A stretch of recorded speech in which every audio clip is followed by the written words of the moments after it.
In the year 2024, there wasn't much for Marvel on Disney Plus. If you remember Echo, that was this year. If you remember Agatha All Along, which I'm still trying to forget, and also Deadpool and Wolverine, that's just three properties on Disney Plus this year.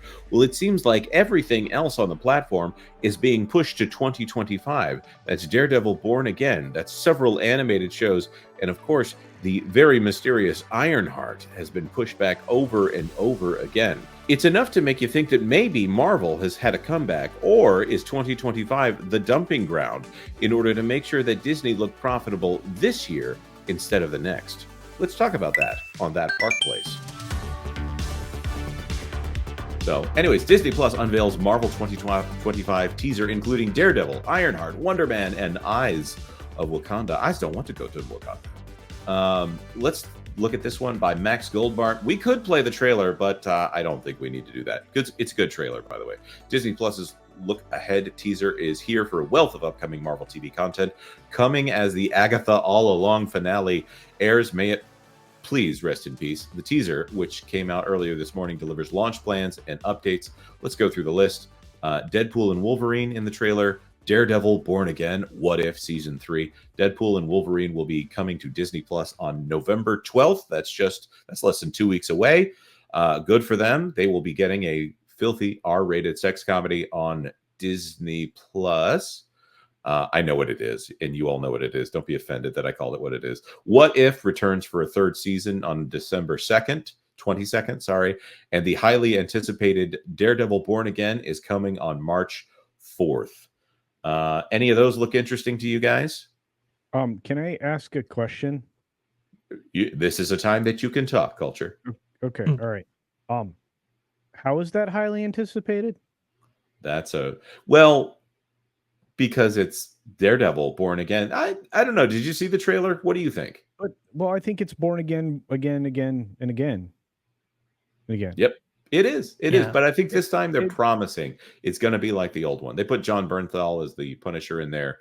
They had him doing ninja flips, which is very Frank Miller. So, possible. So you really think, based on the trailer, that those aren't the only moments where there might be something interesting happening? I think it has a higher possibility of being better than Agatha. I will say that. Do you see how beaten down I am? Yes. By Disney? Yes, like butter spread over too much bread. Use I'm not the only person in the audience right now that is just like, I don't believe you. I'm not saying it's going to be good. I mean, they say it's highly anticipated. You. I'm just saying. I think the normies who show up and say, "Oh, they're doing another Daredevil," yeah, sure. Or they look up Daredevil and see that, oh, well, this is a Marvel show. Oh, it's on Disney Plus. I'll watch it there. By the way, it should be on Hulu if they're going to be putting a long series like the other Daredevil. Jonas, I have another question from the back of the room. Jonas, we're limited on time. You can just ask your questions. Oh, okay. Here's the question. Why is Deadpool and Wolverine going to be on Disney Plus? Wasn't that rated R? It is. It should be on Hulu for content reasons and for the fact that they make more money when things are on Hulu. It should be on Hulu. Okay. So, yeah, but there's parental controls. It's fine. Yeah. They don't let you do episode level blocks on the parental controls, which bugs me because there's like one episode of the Muppet Show that gets into weird stuff. The Disney Junior Muppet Show, not the actual Muppet Show. Further down the line, Wonder Man, the original live action series, will be released on December of next year. I think that's been in the can for a while. Yeah, I do believe it has been. It's interesting how we're on this list is what is it? Deadpool Wolverine. That doesn't come out in 2025. It comes out this year. But then we're having December 2025 on this list as well. So I don't know where the season starts. Not sure what constitutes 2025. I will say though, Daredevil Born Again, I'm very excited. I don't know about you, Culture, but I'm very excited to see what happens with our favorite character after his appearances in She-Hulk and Echo. I think it'll be very interesting. Yeah, because, I mean, are they going to bring back real Daredevil or discount Daredevil, the horn dog? The one that was in She-Hulk that did the Walk of Shame. I will say the best episodes of She-Hulk were the ones that had Charlie Cox in them. So, there was a little bit of chemistry when she wasn't doing the whole man-hating bit, which got a little grating at times. She even did the man-hating bit when she was sitting there next to the Hulk, which if you're going to emasculate a character, don't emasculate a character that is based around basically the pinnacle of masculinity. He is just a huge hulking muscular beast that smashes things. That's not even mature masculinity, it's boyhood masculinity. And she's there talking about how she has to control her rage better than the Hulk, which is fascinating. Wonder Man is he's a character that actually I think he gets killed a lot in the comic books. But this time they've got the guy who played Black Manta. It was Black Manta with a TA on the end of it from the Aquaman series. The actor is good, and it's also going to have Ben Kingsley in it, which I'm going to say a good sign for the series because he was actually pretty funny in Iron Man 3. But I don't know. I have no hope for that show actually being good. There's probably a reason it's being released in December of 2025, even though it's probably been complete for at least 6 months, maybe a year at this point. Remember, Skeleton Crew, they stopped filming that early last year. So, here we are. Marvel Zombies from Marvel Animation. Any hope for that, guys? No. I mean, maybe if it's picking up where What If left off, it might actually, because I liked the Marvel Zombies episode of What If.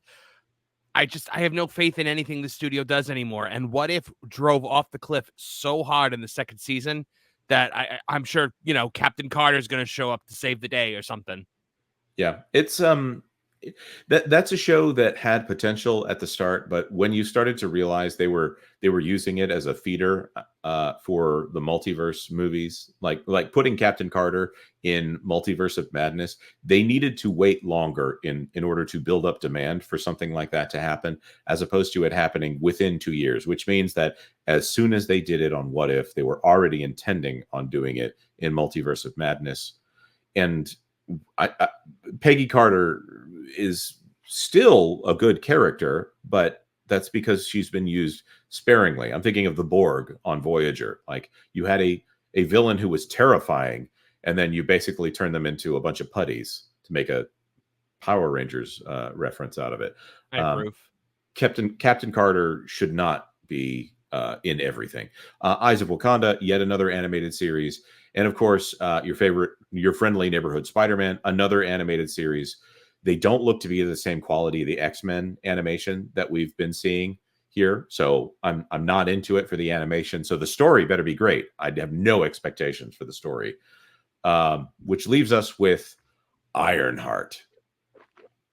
Oh man. Oh no, not Ironheart. Oh, if everything's on Ironheart, we're in a bad way right here.